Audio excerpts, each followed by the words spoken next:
Bonjour à tous, je ne sais pas si vous nous entendez, je vois le nombre de participants qui est en train de monter, donc j'imagine que je suis déjà sur le webinaire et plus sur la séance d'entraînement. Enchantée Olivier, Bonjour, merci à Floriane, toi enchanté de te faire.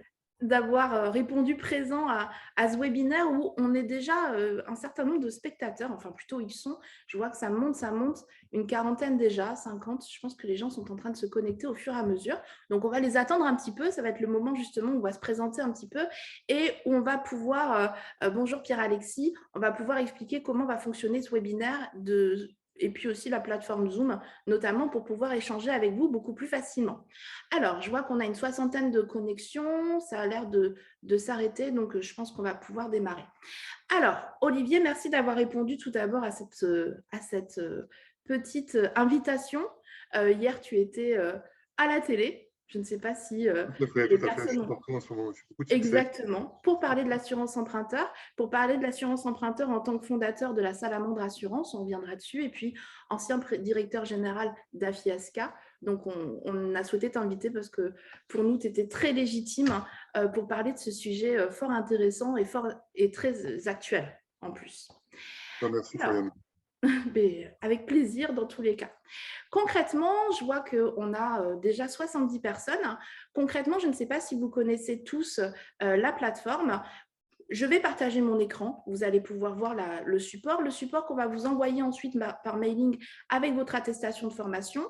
Votre attestation de formation, bien évidemment, pour pouvoir l'obtenir, il va falloir rester avec nous 1 heure. Je suis désolée. J'espère dans tous les cas que vous allez pouvoir y trouver toutes les informations qui seront importantes et qui vous permettront de pouvoir vous former, vous informer et puis mieux comprendre l'assurance emprunteur puisque c'est la thématique du jour. Moi, je vais être un peu Miss Météo. Je vais beaucoup laisser parler Olivier puisque c'est, je pense, Olivier que vous êtes venu entendre. Et vous allez pouvoir poser des questions. Concrètement, on fait comment pour poser des questions? Alors, tout en haut ou tout en bas de votre écran, vous devez avoir une bande noire. Excusez-moi, j'étais pas. Voilà. Vous devez avoir une bande noire où il y a marqué discuter ou QR. Cette bande noire, moi, je vais pouvoir aller voir les questions et pouvoir les poser en fait au fur et à mesure ou pas selon les thématiques que l'on va aborder à Olivier pendant tout le webinaire. Et donc, n'hésitez pas à discuter avec nous. Je vois déjà qu'on nous dit bonjour et ça, c'est très sympa. Voilà, si vous avez des questions, n'hésitez pas vraiment à poser ces questions via soit le QR, soit le petit onglet discuter. Ça nous permet, nous, de rendre le webinaire beaucoup plus interactif parce que je vous rappelle qu'on ne vous entend pas et qu'on ne vous voit pas. Donc, c'est toujours un exercice assez particulier, cette notion de webinaire. Donc voilà, quoi rajouter de plus? Je vais laisser parler Olivier. Dans tous les cas, c'est ce que je vous disais. Peritus Formation vous enverra à partir de demain le support, le replay pour ceux qui n'ont pas pu assister au webinaire. Et pour ceux qui vont nous faire le plaisir de rester 1 heure avec nous, vous allez donc recevoir une attestation de formation DDA. Par contre, comme je vous disais, on donnera cette attestation uniquement pour des personnes qui sont connectées pendant tout le webinaire, bien évidemment. Si vous avez des questions, n'hésitez pas, je viens de vous expliquer. En attendant, je vais laisser Olivier vous présenter ce qu'on va voir lors de cette petite heure passée ensemble. Eh bien, ça marche. Merci beaucoup, Floriane. Bonjour à tous. Je suis très heureux d'être là. Merci beaucoup, Floriane, de m'avoir invité pour parler d'assurance de prêt ce matin. Le sujet n'est pas forcément très original, mais ce qu'il est un peu, c'est la période qu'on est en train de vivre, puisqu'il y a effectivement, vous avez tous entendu parler de cette fameuse loi Lemoine promulguée il y a un mois exactement, qui vient quand même pas mal révolutionner ce domaine. Donc l'idée, c'est qu'on parle pendant 1 heure, qu'on fasse un peu le tour de l'assurance de prêt, en commençant par rappeler un peu sur quoi s'appuie cette assurance et comment fonctionne de manière générale un peu l'assurance. Je ne sais pas tous si vous avez été formés sur l'assurance et sur ses grands principes. Donc, on s'est dit avec Floriane, ça serait sympa de rappeler un petit peu ça, les grands principes. Ensuite, on va parler de la loi Lemoine et de ses conséquences surtout, parce que vous la connaissez, je pense, cette loi maintenant, il y a eu beaucoup d'informations dessus. Et puis, on terminera sur quelques points, sur finalement ce qui vous intéresse le plus, c'est-à-dire le conseil. Comment est-ce qu'on conseille l'assurance de prêt et demain, avec ces nouvelles dispositions, est-ce qu'il y a des choses qui changent et comment est-ce qu'il faudra conseiller? Enfin, je vous donnerai mon avis là-dessus, naturellement après, c'est vous qui décidez. Ton avis et tes conseils. Voilà, donc on va commencer par les grands principes. Alors là, vous allez voir, on va être vraiment dans les généralités, mais c'est important de les rappeler. Donc, un contrat d'assurance, vous le savez, donc c'est un contrat synalagmatique, c'est-à-dire que c'est un contrat entre deux parties où chacune a en fait un engagement. Donc, c'est entre un souscripteur et un assureur. L'assureur, son engagement, c'est de garantir un risque, voilà, qui va être bien défini dans des conditions générales, dans un document. Et le souscripteur, son engagement, c'est de payer la prime. Voilà, donc le contrat d'assurance, c'est un contrat avec des engagements entre deux parties. Simplement, ce n'est pas un contrat commercial d'achat d'un bien et d'un service tout à fait traditionnel, puisqu'il y a deux paramètres spécifiques dans l'assurance, c'est qu'il y a un aléa sur le service et que ça repose sur une mutualisation des risques. Pourquoi? Parce qu'à partir du moment où il y a un aléa, ben, il y aura des risques qui vont se produire et d'autres qui ne vont pas se produire. Il y aura également dans les assurés, dans le portefeuille des assurés, il y aura des bons risques, il y aura des moins bons risques, il y aura des risques qui n'ont quasiment aucune chance de se produire, d'autres qui seront au contraire très probables. Et donc, pour que ça puisse fonctionner économiquement, il faut que tout cela se mutualise. Donc voilà, donc c'est un peu ça. Là, sur cette slide, on fait vraiment un rappel des grands principes. Donc surtout, retenez bien cette notion d'aléa et cette notion de mutualisation des risques. Olivier, tu disais que c'était un contrat synalagmatique. Alors, pour le juriste, on adore ce mot. La première fois, on le trouve un peu barbare. Un contrat synalagmatique entre deux personnes. Est-ce qu'il y a forcément que deux parties dans l'opération d'assurance, d'une manière Alors, bon, générale? il y en a un peu plus que deux. Elle en a parlé effectivement des deux principales, mais il y en a une autre qui est le bénéficiaire. Alors, le bénéficiaire, ben, souvent dans des contrats, par exemple dans un contrat d'assurance vie, ça va être la famille du souscripteur, hein, ça va être ses héritiers. Dans un contrat d'assurance de prêt, là, c'est un peu différent. C'est spécifique. Le bénéficiaire, c'est la banque. Donc, il y a une troisième partie qui est la banque qui est bénéficiaire. Et puis, il peut y avoir, je dirais même une quatrième partie, parce que quand, par exemple, c'est une entreprise qui s'assure, qui prend une assurance pour un prêt professionnel, donc la souscriptrice, c'est l'entreprise, mais l'entreprise ne peut pas être assurée. L'assuré, c'est le chef d'entreprise. Donc, dans ce cas-là, on a quatre parties. Donc, en général, il y en a un minimum deux, mais il peut y en avoir quatre. Dans une assurance emprunteur, en général, il y en a trois. Voilà, donc l'assurance de prêt maintenant, plus spécifiquement, donc l'assuré cherche à garantir un risque, et donc ce risque, c'est le fait qu'il ne puisse plus rembourser son prêt auprès de la banque. Donc c'est pour ça que la banque est bénéficiaire, puisqu'en fait c'est elle qui a le bénéfice de cette assurance, qui est le remboursement finalement soit des mensualités, soit du capital restant dû. Et donc voilà. Et le risque, ça se traduit comment?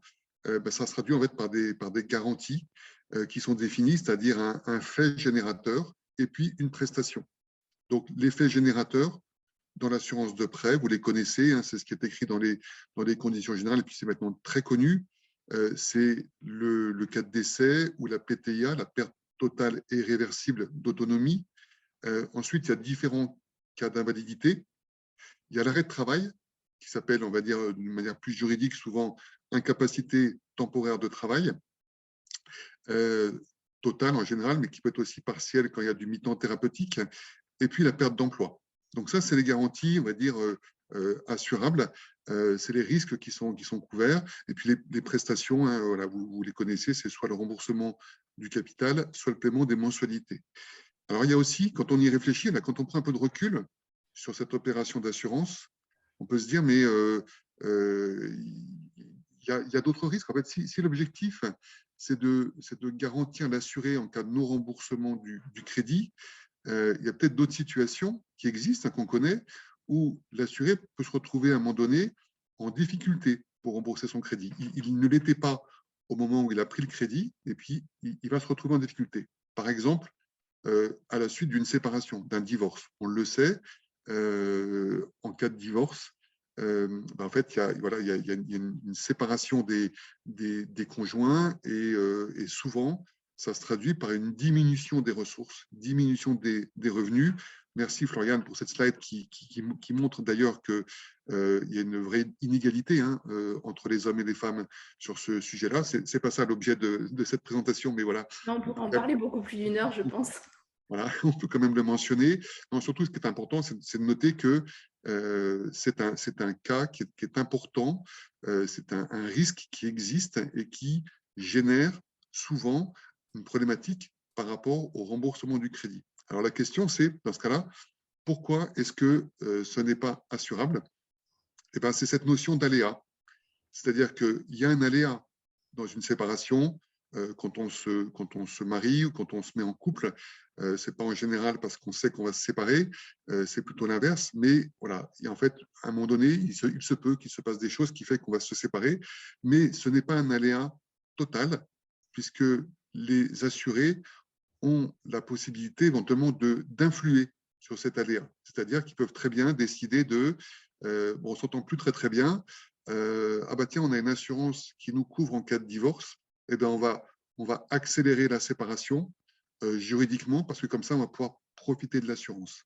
Alors ça a un nom, ça s'appelle l'aléa moral, c'est-à-dire que on entraîne l'opération d'assurance, entraîne une variation du comportement des assurés. Ça, c'est quelque chose qui est très fréquent, qui fait extrêmement peur aux assureurs. Et donc, voilà, typiquement pour un divorce, ce n'est pas un risque assurable parce que l'aléa n'est pas total et que les assurés peuvent jouer sur cet aléa. Et donc, il n'est pas couvert dans aucun contrat. Alors, en effet, l'assureur, il se doit de sélectionner des risques assurables. Voilà, donc l'objectif, c'est qu'on définisse les risques assurables. Donc, c'est ceux qu'on a définis. Là, on a listé, en fait, les assureurs avec les banquiers ont mis en évidence un peu les risques qui étaient importants de couvrir. Et donc, ils vont ensuite, ça c'est le travail de l'assureur, il va définir la manière avec laquelle il va pouvoir assurer ce risque tout en essayant de préserver sa solvabilité. Voilà, c'est le petit mot qui est indiqué là sur la slide. Ça, c'est extrêmement important.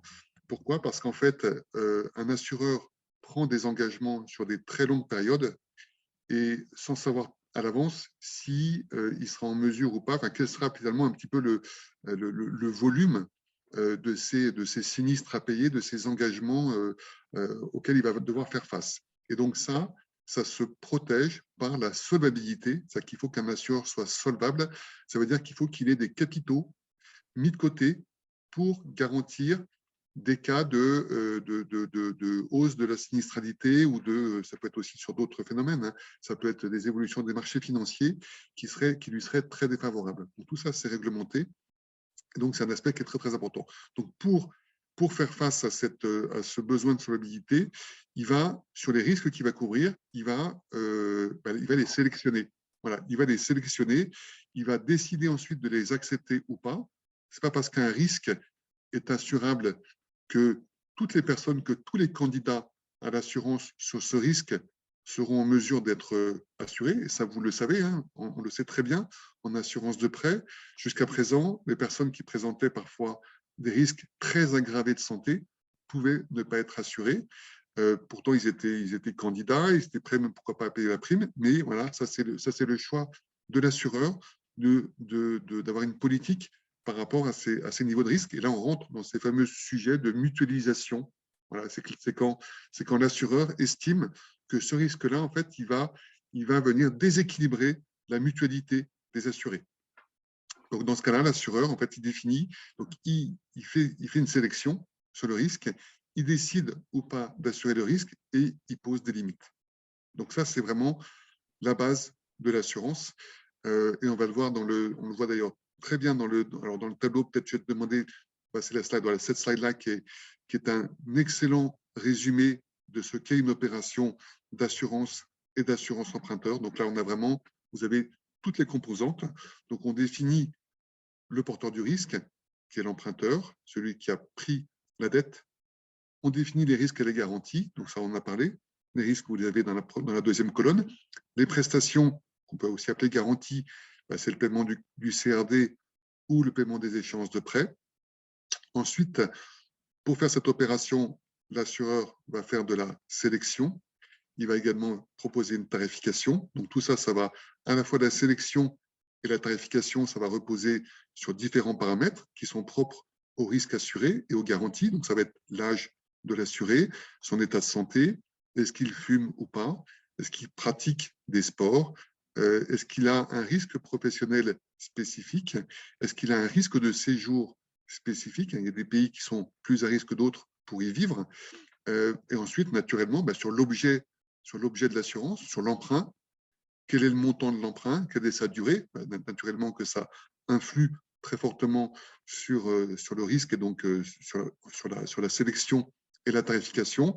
Et puis ensuite, il va aussi juger par rapport aux garanties que lui demande soit le banquier, soit l'assuré. Voilà. Et donc tout ça ensuite, ça va se mettre en place avec des limitations. Donc il y a des limitations qui sont communes à tous les contrats, donc on trouve dans les CG, et puis il y a des limitations qui sont plus spécifiques à chaque dossier qu'on trouve dans les conditions particulières. Donc par exemple, dans les conditions générales, on trouve, vous connaissez tous, je pense, cette exclusion qui parfois elle peut paraître un petit peu choquante, hein, sur le suicide de la première année. Là, une fois de plus, on retrouve ce sujet de l'aléa, c'est-à-dire qu'on considère que quelqu'un qui prend une assurance, si il se suicide dans les mois qui suivent, en fait, on n'est pas certain qu'il n'a pas pris l'assurance parce qu'en fait, il savait qu'il allait mettre fin à ses jours et donc finalement, il veut faire profiter ses descendants, ses héritiers de l'assurance. Enfin, il y a plein de films noirs des années 50 qui sont sur cette thématique de ce type de fraude à l'assurance avec parfois des suicides déguisés. Donc, c'est pour ça qu'en France, ça c'est spécifique à la France, c'est obligatoire d'exclure le suicide la première année. Et puis ensuite, on a alors les âges, ça c'est aussi indiqué dans les CG, ça s'applique à tout le monde. Mais après, on peut avoir des exclusions spécifiques sur des maladies, des ajournements de garantie par rapport à l'état de santé de l'assuré au moment où il s'assure. Donc ça, c'est des choses plus spécifiques. Voilà, donc tout ça, ce tableau, je le trouve très intéressant parce qu'en fait, il résume très bien comment fonctionne une opération d'assurance avec ces notions d'aléa et de mutualisation des risques. Et c'est finalement ce que vous retrouvez dans toutes les conditions générales. Toutes les conditions générales des contrats d'assurance de prêt, de tous les assureurs, elles comportent tous ces aspects-là parce que ça ne sert à rien d'en mettre plus. Hein. Avec là, on a tout. Et effectivement, vous allez retrouver tous ces points-là avec des petites variations, mais ça sera à chaque fois tous ces items qui seront abordés. Des variations qui diffèrent en effet parfois selon les contrats et donc selon les assureurs. Par contre, il y a quelque chose qui est finalement assez commun, c'est que la perte d'emploi est une garantie qui est peu souscrite par les assurés. Alors, elle n'est pas forcément imposée par les banques, mais est-ce que tu peux nous en dire un peu plus justement sur cet item? Alors effectivement, c'est un point qui est intéressant parce que quand on regarde les risques et les garanties, en fait, le risque principal, hein, pour un emprunteur de ne pas rembourser son emprunt, c'est de perdre son emploi, puisque finalement, tout repose sur ses revenus. Ces revenus, en général, ils proviennent d'un emploi. Alors, pas dans le cas, par exemple, d'un investissement locatif. Dans ce cas-là, ce sont les loyers, mais en général, sur la majorité des crédits, c'est lié, le remboursement se fera sur la base des revenus qui viennent d'un emploi. Donc, on peut se dire, et c'est tout à fait juste de se dire ça, que la garantie la plus importante, c'est la perte d'emploi. Et pourtant, la perte d'emploi, elle est très peu vendue. Pourquoi est-elle très peu vendue? Eh bien, on retrouve le sujet alors cette fois-ci, ce n'est pas de l'aléa, mais de la mutualisation. C'est que, en fait, le risque de perte d'emploi, il n'est pas constant dans le temps, contrairement au risque de décès, d'arrêt de travail, qui sont des choses qui sont extrêmement bien étudiées, sur lesquelles on a énormément de statistiques. Alors, on a beaucoup de statistiques sur la perte d'emploi, mais en fait, ce qu'on observe, c'est que le risque est extrêmement variable en fonction du temps. Quand on est en période de crise, on peut avoir, par rapport à une moyenne, par exemple, si je prends le risque moyen de se retrouver en perte d'emploi suite à licenciement, hein, parce qu'on est bien sur de la perte d'emploi avec un aléa, donc c'est bien suite à licenciement, sur une période de 30 ans. Si on prend par exemple de 1990 à 2020, donc on a un taux moyen. En fait, si on regarde maintenant année par année, on va se rendre compte qu'il y a eu des périodes où le taux d'incidence, c'est-à-dire le nombre de personnes qui s'est retrouvé en perte d'emploi, a été multiplié par 10 par rapport au taux moyen. C'était des périodes de crise. C'est des périodes où les boîtes, les entreprises ont eu des grosses difficultés et ont licencié, où c'était des périodes de restructuration. Par exemple, quand il y a eu des retournements économiques là, dans les années 80, là, il y a eu beaucoup de licenciements de très grosses entreprises. Donc là, le risque, perte d'emploi par rapport à la moyenne, il est multiplié par 5. Inversement, il y a des périodes où c'est plutôt moindre. Là, on va dire, ces derniers mois, on a tous vu hein, le taux de chômage qui a baissé. Et donc, il y a eu sans doute, statistiquement, un peu moins de perte d'emploi. Et la difficulté pour l'assureur, c'est de proposer un coût et une garantie qui durent pendant 15 ans, 20 ans, 25 ans, 30 ans. Voilà. Et donc, comment est-ce que fait un assureur pour proposer une garantie et un prix sur de la perte d'emploi avec un risque qui peut être aussi fluctuant? En fait, il se protège. Et donc, comment est-ce qu'il se protège? Il limite les garanties extrêmement fortement et il propose un tarif relativement cher. Là, j'ai vu qu'il y avait une remarque Oui, c'est ce que dit Didier. très, très cher. C'est exactement ça, en fait. Aujourd'hui, malheureusement, je dirais malheureusement pour les consommateurs, pour les emprunteurs, malheureusement pour le marché, la garantie perte d'emploi est une garantie qui couvre peu et coûte très cher. Et ça parce que c'est la seule façon pour les assureurs, finalement, de la proposer. Sinon, ils ne la proposeraient pas. Sinon, en fait, on aurait très, très peu d'assureurs qui proposaient cette garantie. Donc, pour pouvoir la proposer, ben voilà. Et donc, finalement, ça fait quoi? Ben, ça fait que c'est une garantie qui n'est pas très, très intéressante et qui ne l'est finalement que pour des personnes qui sont peut-être sur des secteurs à risque. Voilà. Donc, c'est pour ça que finalement, cette garantie, elle est peu proposée, alors qu'elle devrait être au final la plus distribuée, parce qu'en fait, c'est un risque qui est à la limite de l'assurabilité. Voilà, il est à Qui est la limite. difficilement prévisible en effet et quantifiable pour un assureur dans sa sélection des risques. Alors, j'ai deux petites questions juste avant de répondre et de continuer sur la perte d'emploi. Serge nous demande s'il existe une limitation du suicide la première année. Alors, je précise, c'est une exclusion légale qui existe dans tous les contrats d'assurance et comme toutes les exclusions légales, elles sont donc codifiées dans le code des assurances et elles sont encadrées. Et en effet, concernant la résidence principale, elle est encadrée jusqu'à un certain montant. Puisque je n'ai pas le chiffre là tout de suite, mais Serge nous dit 120 000 euros de mémoire. Il me semble que c'est ça, en effet, pour la résidence principale. Tout à fait. Exactement. Et donc, ce qui signifie qu'en fait, cette exclusion ne s'appliquera pas si on est en dessous de 120 000 euros d'emprunt.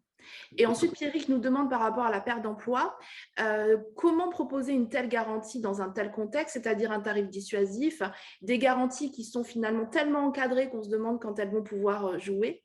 Qu'est-ce que tu en penses, même si on parlera peut-être plus du conseil dans la troisième et dernière partie? Moi, je pense que la bonne manière, c'est de dire que cette garantie existe. Par contre, effectivement, je pense qu'il ne faut pas cacher qu'elle coûte cher, c'est qu'éventuellement l'emprunteur ne se rend pas forcément très, très compte des prix là, au moment où il fait son opération. Je pense qu'il faut lui dire que c'est une garantie qui coûte cher, qui couvre peu. Après, c'est à lui de choisir si ça l'intéresse ou pas. Je pense que dans énormément de cas, en fait, il ne sera pas intéressé. Enfin, on connaît tous le sujet de l'assurance de prêt. C'est une garantie, c'est une assurance qui est quasi obligatoire. Et donc, au final, les gens la prennent plus par obligation que par vraiment envie, hein, même si c'est une excellente prévoyance. Mais donc, s'ils peuvent limiter un peu le coût de cette garantie, ils le feront. Et donc, c'est la raison pour laquelle, souvent, je pense qu'ils ne prendront pas cette garantie. Moi, je ne suis pas certain que ce soit une garantie très intéressante.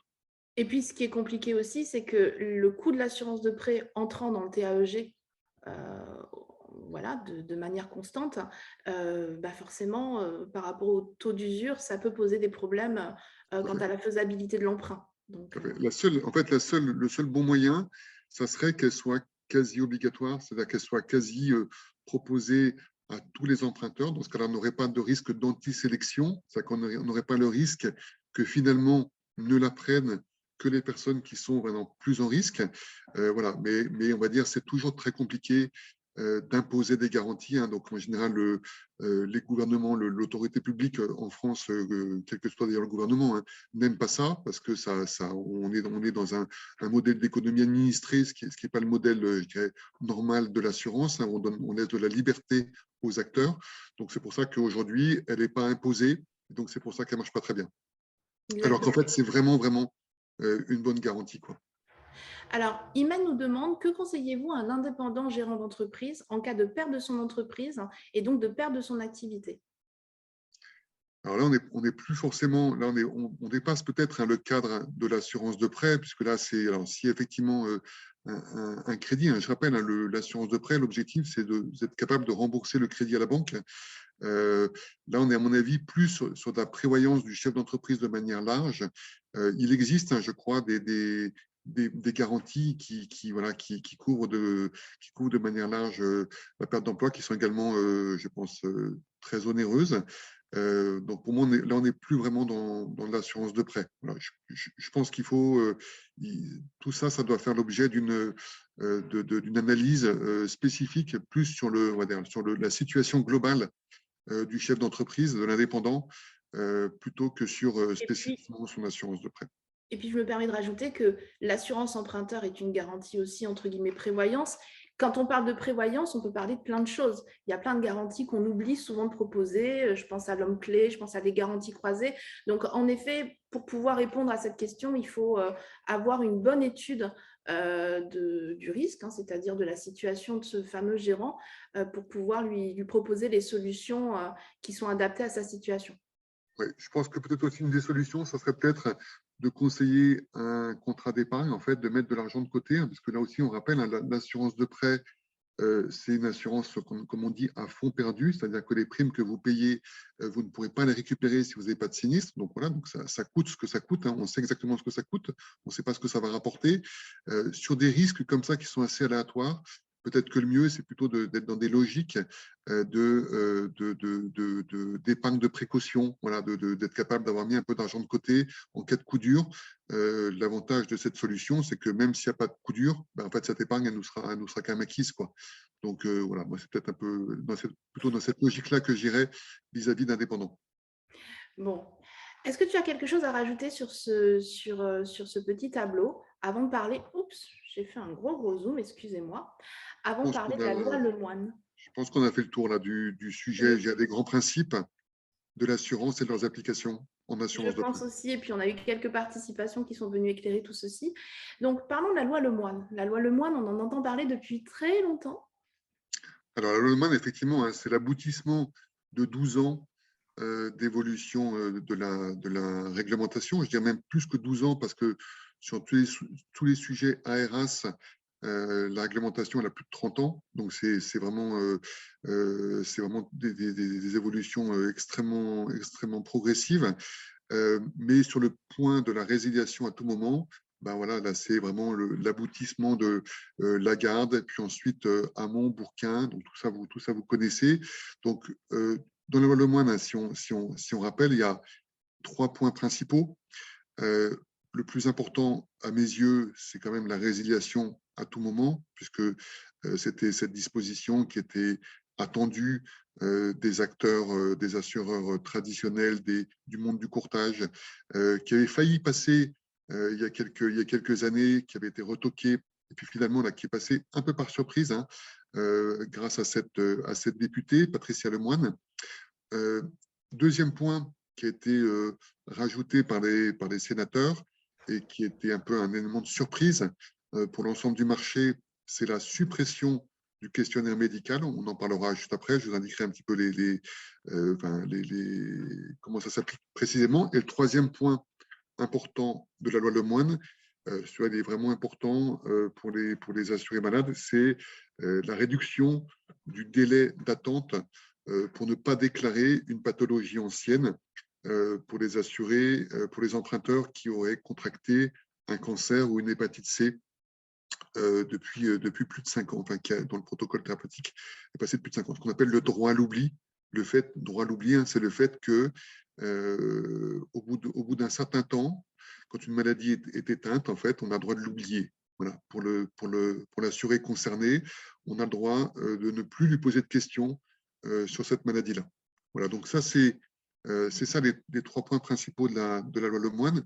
Sur la résiliation, sur la RIA, la date clé, c'est le 1er septembre. Hein, c'est ça vraiment le point clé. La suppression du questionnaire médical, ça va avoir lieu le 1er juin. Et le droit à l'oubli, c'est déjà d'application. Alors, justement, on a dit tout à l'heure, on a refait un petit peu la jeunesse de cette loi. On nous demande pourquoi ça ne passait pas. C'est-à-dire pourquoi finalement on a attendu autant de temps. Alors, la résiliation à tout moment, tu l'as dit tout à l'heure, on en parle depuis quelques années. La suppression du questionnaire médical, je pense que peu ont pu la voir venir, même si on avait sans doute quelques petits indices. Tout ce qui concerne le droit à l'oubli, je pense que là, pour le coup, c'était finalement pas si surprenant. Par contre, pourquoi ça ne passait pas? Est-ce que toi, tu as des éléments de réponse? C'est de la conjecture, bien évidemment, mais c'est une question de Mathieu. Alors, on a vraiment sur 2 sujets très différents. Ce qu'on voit, ce qui est intéressant dans cette loi, c'est qu'on voit finalement que les 2 premiers points, ils s'opposent un petit peu. C'est-à-dire qu'en fait, il y en a un qui est très dans une logique de on facilite les changements d'assurance, c'est la flexibilité, c'est la liberté, la libéralisation un petit peu de ce marché de l'assurance de prêt. Voilà, ça c'est la RIA. Et puis, suppression du questionnaire médical. Alors là, on enfonce un coin dans un des principes clés de l'assurance qui est le droit à l'assureur pour préserver sa solvabilité de sélectionner les risques. Voilà, ben non, là on dit ben non, non, monsieur l'assureur, vous n'avez plus ce droit-là. Et ça, clairement, ça jette un froid sur le marché. Et donc, quelque part, ça fait un peu l'effet inverse. C'est-à-dire qu'on ne sait plus trop si on va pouvoir encore faire de l'assurance de prêt en délégation, voire même de faire de l'assurance de prêt aux conditions actuelles. Est-ce que les tarifs vont pas augmenter? Donc, on voit bien qu'on a 2 effets là extrêmement contraires. Ça a été sans doute, j'aurais tendance à dire, l'équilibre politique de cette loi, d'avoir finalement ces 2 composants qui sont sortis au même moment. Alors, ça a mis Un du peu, temps. Ça a mis du temps à sortir parce que tout simplement, la RIA, c'est pour les banquiers, c'est un petit peu ce qui leur fait peur depuis très très longtemps, hein, puisque tout le monde le sait, l'assurance de prêt, c'est une source de rentabilité, de revenus extrêmement importante pour tout le marché. Et donc, de savoir qu'éventuellement ce marché, il pourrait se déplacer des banques vers des assureurs alternatifs et vers le monde du courtage, ce n'est pas forcément une bonne nouvelle pour eux. Donc voilà, donc ça c'est ce qui a fait qu'il y a pu y avoir beaucoup de lobbying de la part des banques pour empêcher, éviter cette RIA qui finalement est arrivée.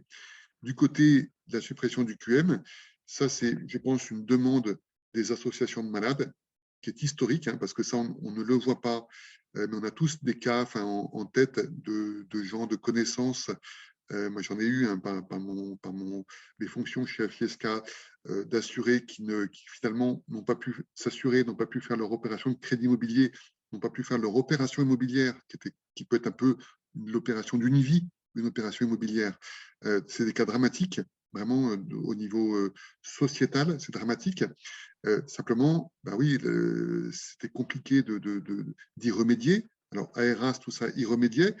Mais finalement, là, avec cette suppression du QM, les députés et les sénateurs ont décidé d'enfoncer un coin dans un des principes phares pour remédier à ça. Donc, c'est vraiment la mesure extrêmement forte, je dirais presque brutale, de la part de l'autorité publique pour remédier à ce problème d'exclusion d'une petite partie, certes, de la population du droit au logement, quelque part, du droit à son propre logement, à la propriété, mais c'était très choquant parce qu'effectivement, ces gens-là, ce sont des anciens malades, donc ils n'ont déjà pas été aidés par la vie. Donc en gros, on leur applique la double ou la triple peine. Voilà. Et c'est à ce fait-là sociétal que le Parlement a souhaité remédier. donc dans la loi Lemoine. Avant toute chose, on va parler de la RIA. Enfin, tu en as déjà parlé un petit peu, mais c'est vrai qu'on a pas mal de questions ensuite sur le questionnaire médical, puisque je pense que c'est un petit peu la surprise, tu l'as dit aussi. La résiliation infra-annuelle, elle va s'appliquer comment? En fait, c'est très simple, hein. C'est vrai que ça, c'est vraiment une disposition qui va beaucoup faciliter les choses pour les acteurs, pour les courtiers, pour tout le conseil, on va dire, en assurance de prêt. À partir du 1er septembre, sur tous les contrats en cours, l'assuré, l'emprunteur, aura la possibilité de changer son assurance quand il le souhaite. Il y a juste, on va dire, des petits délais voilà, d'information. Il y a surtout des délais de réponse de la part du banquier sur sa demande. Mais très franchement, je ne vois pas beaucoup de choses négatives sur ce point-là dans cette loi. Je pense qu'à partir du 1er septembre, les choses vont être beaucoup plus simples. Et vous tous là qui nous écoutez, vous avez tous je pense que vous distribuez tous de l'assurance de prêt.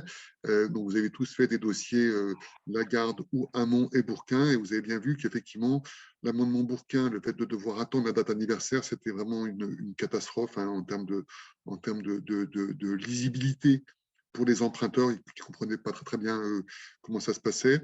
Donc là, ça va beaucoup faciliter. Donc, sur l'aérien, je dirais pas grand-chose à dire. Beaucoup plus de souplesse, beaucoup plus de facilité pour changer.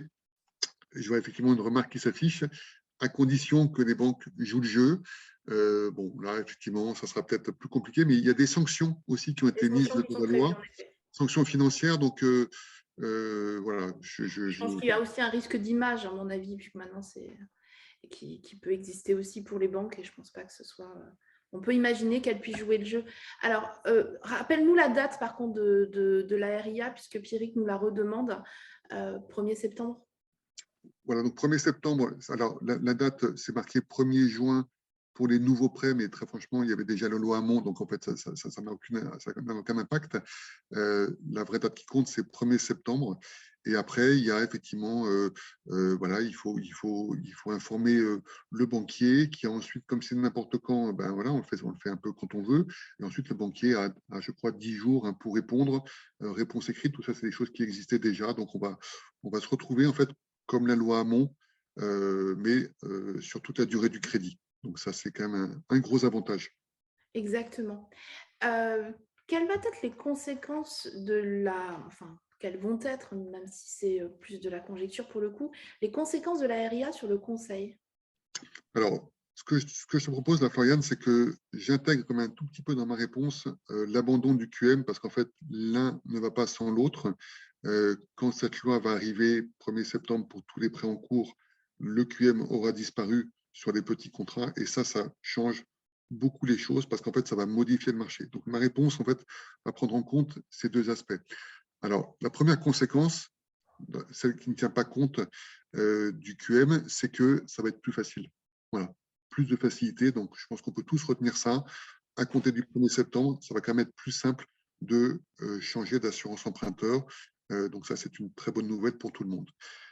Par contre, le fait que le QM disparaisse, le fait que ça inquiète les assureurs, ça va faire que sans doute qu'il va y avoir des changements sur le marché, sans doute des hausses tarifaires, puisque finalement, l'abandon du QM, ça va avoir pour conséquence de faire rentrer aux conditions standards des gens qui ont des risques majorés, voire des gens qui auraient été exclus jusqu'à présent, donc avec des risques très majorés.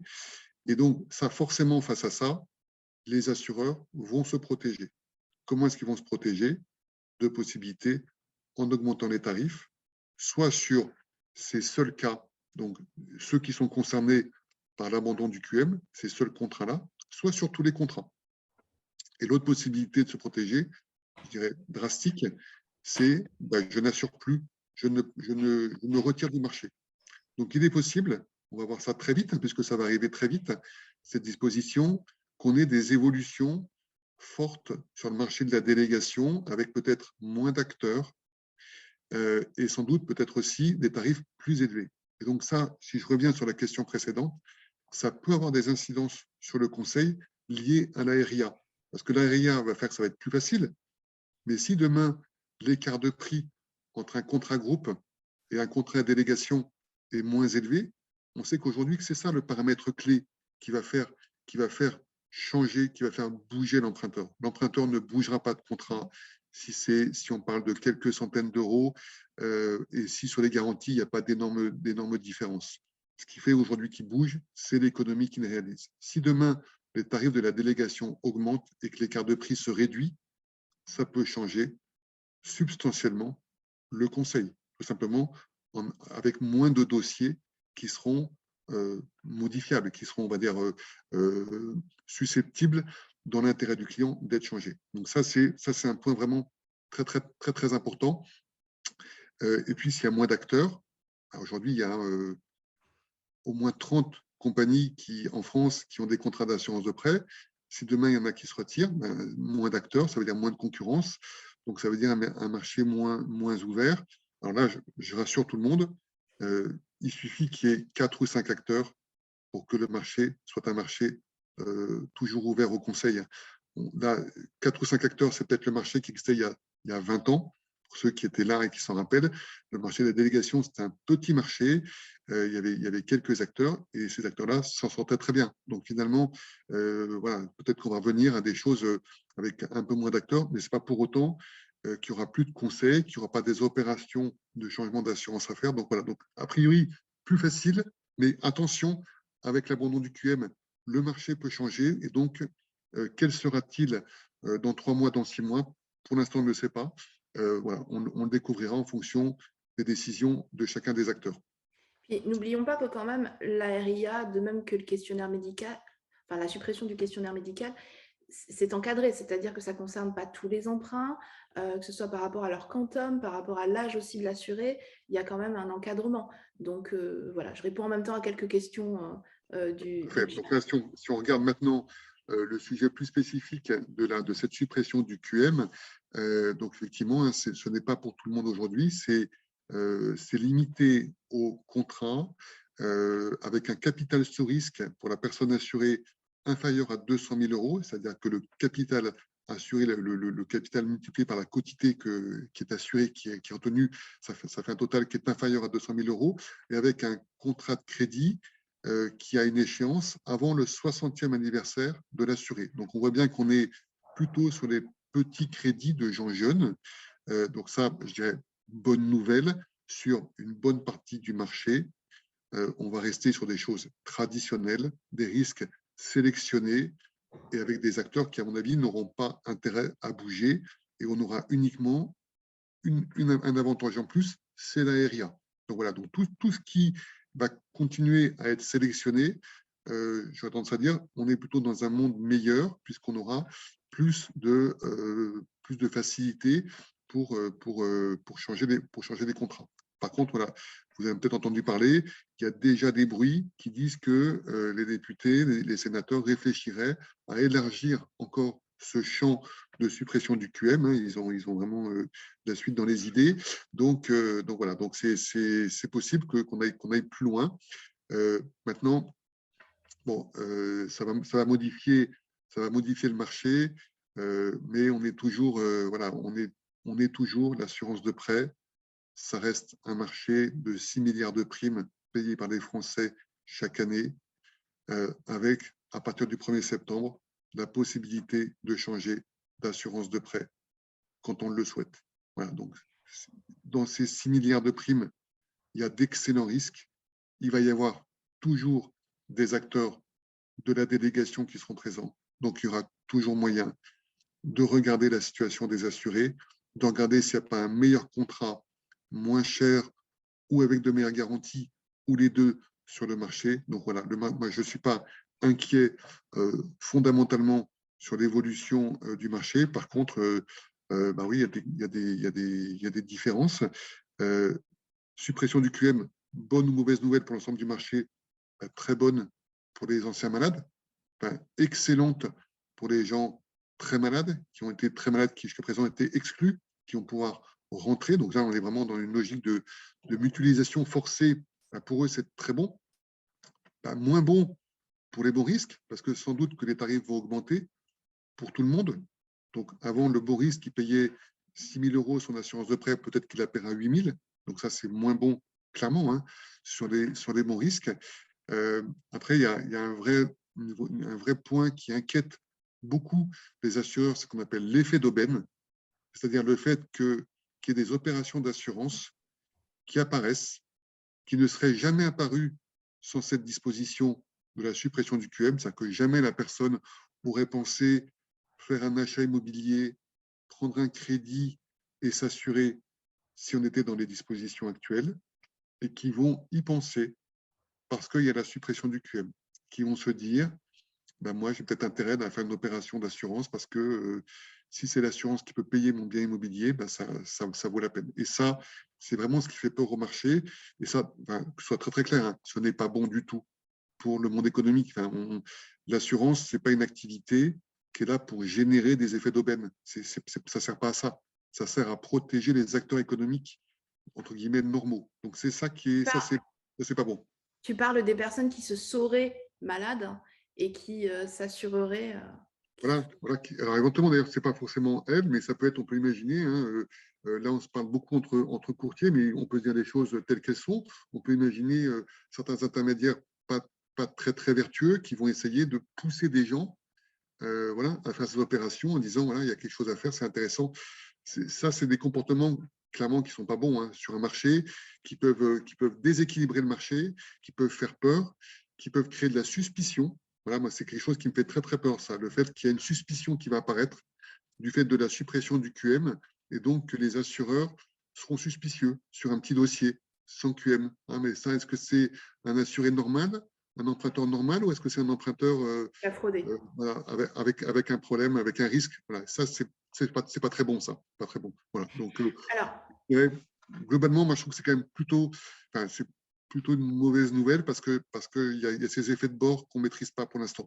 Peut-être qu'on s'apercevra qu'ils ne sont pas si forts que ça et que finalement, c'est une bonne mesure sociétale. Mais aujourd'hui, vu que ça n'était pas vraiment préparé, ce n'est pas une très, très bonne nouvelle. d'autant plus que Didier demande si le client accepte de compléter un questionnaire de santé, aura-t-il un avantage? C'est une interdiction absolue, tu nous le confirmes. Ce n'est pas une option qu'on L'interdiction laisse. de poser une question sur l'état de santé. Alors moi, j'ai entendu dire, mais pourquoi est-ce qu'on ne pourrait pas éventuellement... Enfin, c'est l'assureur qui n'a pas le droit de poser la question. Mais alors, est-ce que le courtier peut poser la question ou est-ce que quelqu'un d'autre peut poser la question? Enfin, moi, je ne pense pas qu'il faille essayer trop de contourner la loi d'une manière comme ça, un petit peu, je dirais, juridique. Non, la logique, c'est qu'on ne pose plus de questions d'état de santé à cet assuré-là quand il est sur ces montants de risque-là, quoi. Ce Voilà. qui signifie que l'état de santé ne pourra plus être un critère de tarification et de sélection jusqu'à le montant de 200 000 euros. Le montant de 200 000 euros, alors Serge nous demandait qu'est-ce qu'on entend par capital sous risque? Par exemple, si j'emprunte 300 000 euros et que je souscris 2 assurances pour 50%, donc 150 000 euros par assureur, est-ce que je peux bénéficier du non-questionnaire de santé? C'est une question intéressante, c'est pour ça que je te la Oui, pose. tout à fait. Donc, c'est comme ça qu'il faut l'interpréter. C'est vraiment, alors, il y a une notion d'encours aussi, je vais la préciser juste après parce qu'elle est importante.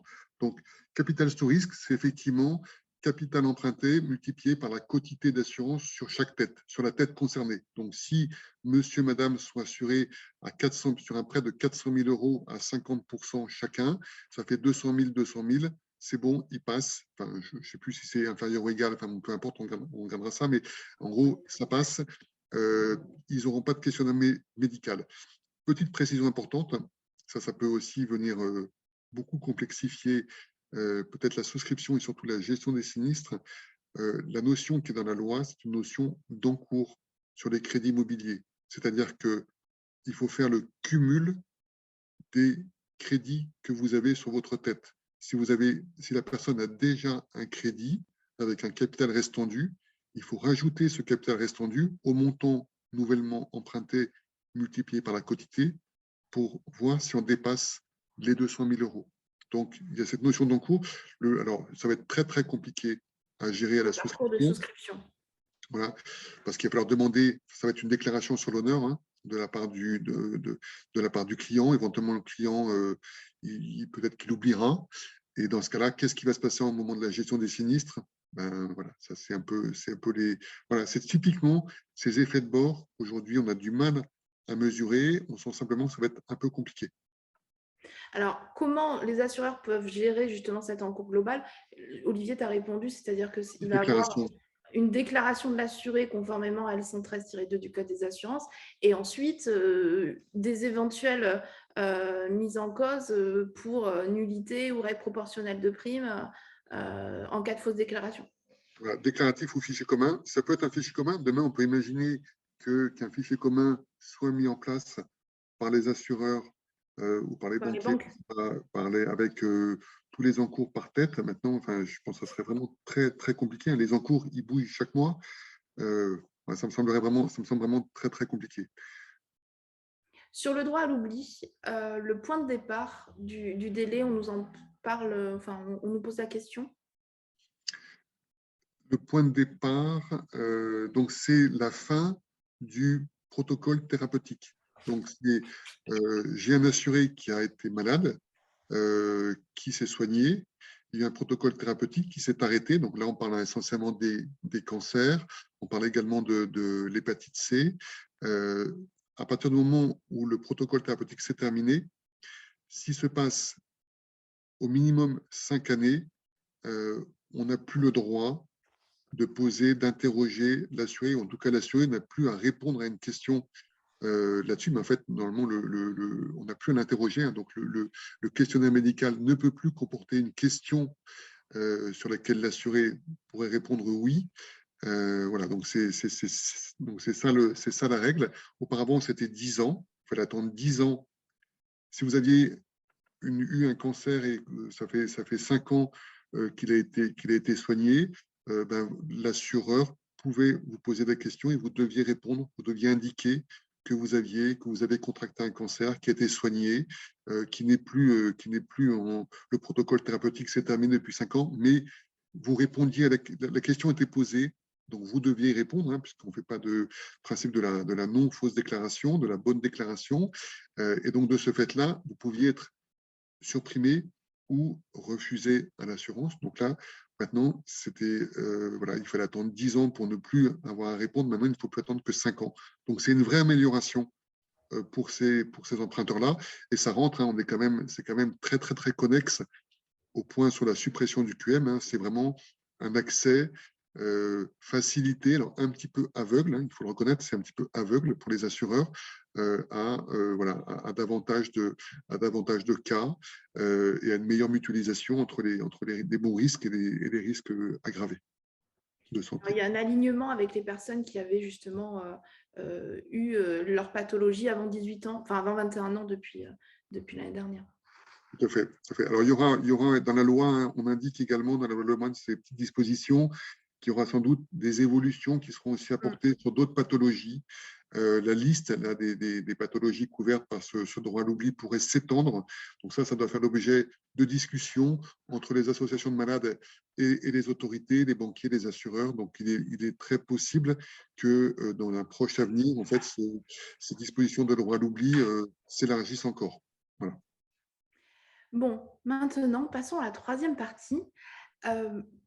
Tu l'as dit tout à l'heure, hein, c'est-à-dire c'est le point important quand on distribue de l'assurance emprunteur. C'est quoi, selon toi, les points d'attention, même si c'est difficile d'être exhaustif, hein, pour bien conseiller l'assurance emprunteur? Alors, je vous ai mis effectivement une petite liste de points qui me semble vraiment importante. En fait, pour moi, le point clé, c'est les garanties. C'est-à-dire que jusqu'à présent, on s'est beaucoup focalisé, le marché s'est beaucoup focalisé sur les histoires de tarifs, en considérant que finalement les contrats étaient tous un peu les mêmes, avec ces notions de critères d'équivalence.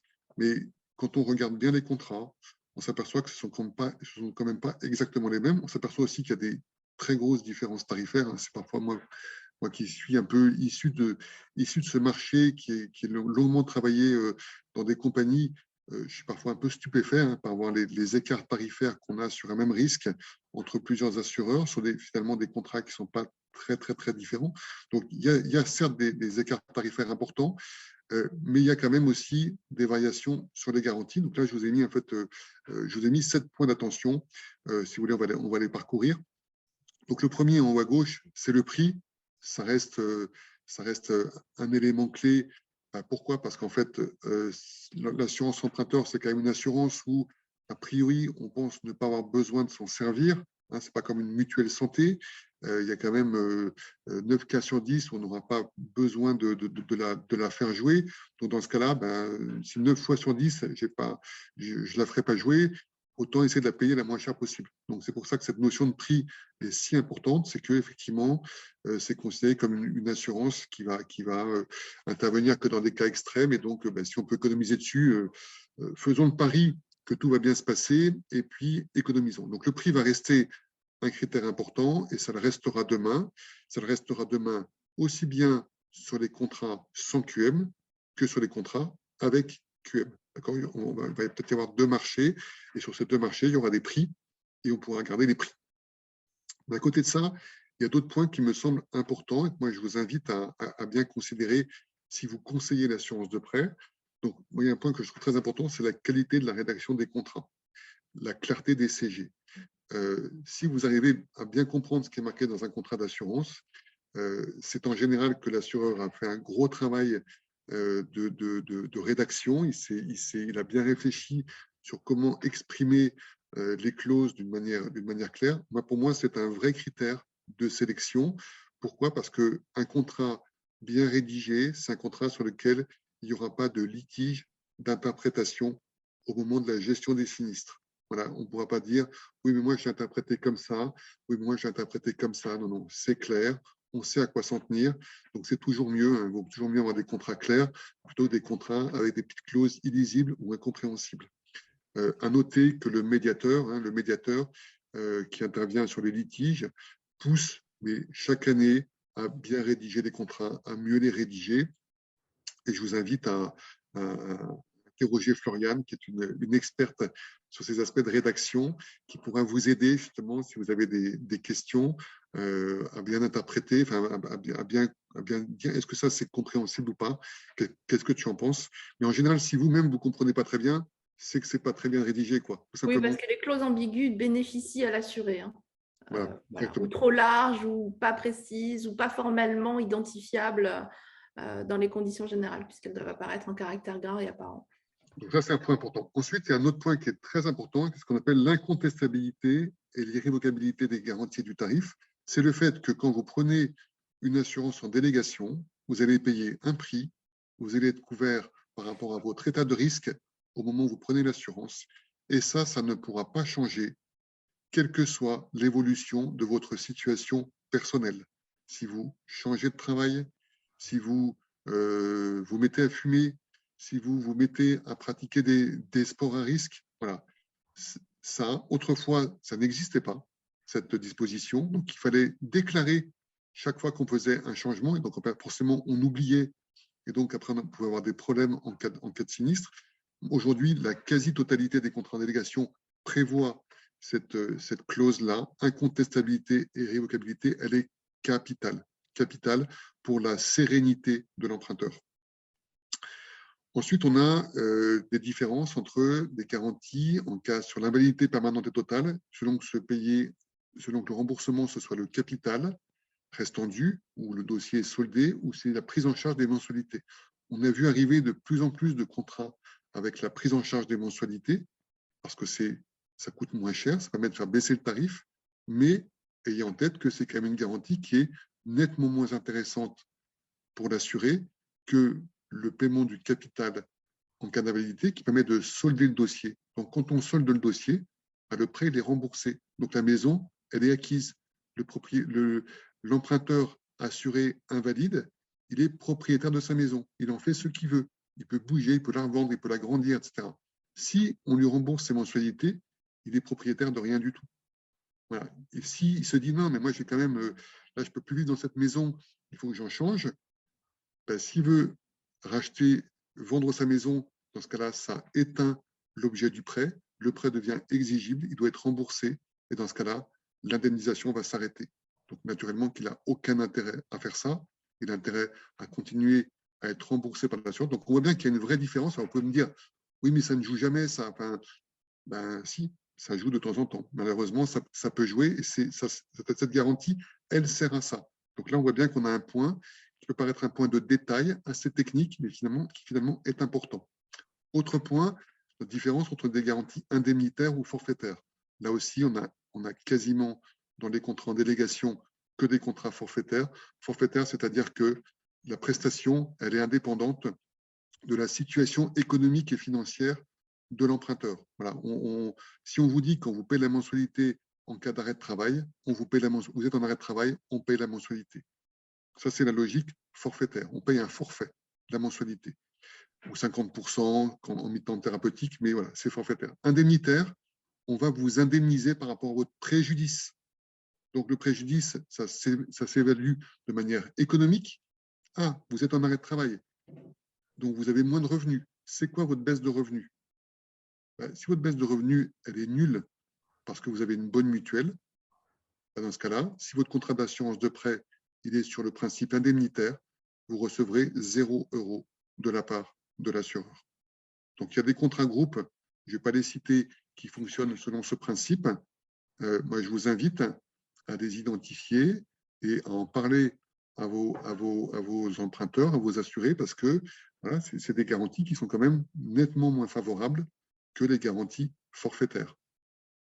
Donc, celle-là, c'est un point qui est vraiment important parce que ça fait que sur l'arrêt de travail, vous êtes ou pas couvert, en fait, concrètement. Également, un petit point, on peut aussi raisonner sur l'IPP. On a aujourd'hui des différences sur le traitement de l'invalidité permanente partielle. Et puis, dernier point, le truc qu'on ne regarde jamais, les exclusions. Là, je vous en ai mis quelques-unes, en fait, que j'ai tirées d'un certain nombre de contrats. Quand on regarde, pour moi, je trouve que ce n'est pas neutre, en fait. Ce n'est pas neutre d'être ou pas indemnisé si on a pris des médicaments hors traitement. Ça peut arriver qu'on prenne des médicaments hors traitement. Il y a des gens qui prennent des médicaments hors traitement parce qu'ils ne sont pas bien, ils n'ont pas envie d'aller chez le médecin, etc. S'ils ont un souci de santé, il y a des contrats où ils ne seront pas indemnisés et d'autres où ils le seront. Et ça, ce n'est que si vous le savez et que vous l'avez conseillé que vous pourrez orienter le client vers ce contrat-là. Et ça, les 4 ou 5 points que je vous ai indiqués là, ils existent. Quand je dis qu'ils existent, c'est-à-dire qu'ils ne sont pas tous exclus de la même façon dans tous les contrats. Tous ceux que j'ai mis là, il y a des contrats où ils sont prévus et d'autres où ça n'est pas prévu. Et là, moi, je trouve que ça a son importance parce que finalement, c'est ce qui va faire que ça va faire un petit plus ou un petit moins sur un contrat. Donc voilà, donc tout ça, moi, je trouve que c'est des points qui sont importants à avoir en tête. Le marché va bouger, le marché de la délégation va bouger avec la loi Lemoine, les tarifs vont bouger, les acteurs vont bouger, mais le conseil sur les garanties, ça reste un point important qui ne bougera pas.